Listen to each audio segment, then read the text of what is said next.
going into nice studios and recording, not only is it expensive, but sometimes it gets a bit boring for me. I kind of like the experimental aspect of going somewhere and just trying to come up with something, because you can hear everything in it, you know. And it's not like the songs on there have any sort of Mexican music influence, because it's not my area, and I haven't had enough experience in that world or playing with those musicians to even bother trying to attempt to sound like that. And I would work all day, and then my brother would be working all day, and then we would go out at night, have a drink, get something to eat, and it was great. You know, we had a great time. Of course that influences it, yeah, but I want that. Sometimes you want to have that experience of going and just trying something, seeing if it works.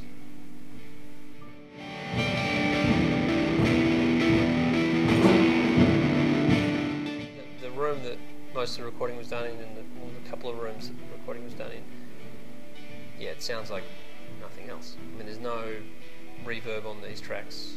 One of them I had to because I recorded in the bedroom, but everything else was recorded in the living areas, which are these marble living areas, and no reverb required. It's completely weird sounding, but it's fun to sing with the reverb on your voice and play the guitar with the reverb on the guitar as you're in the moment, because it affects the way that you perform.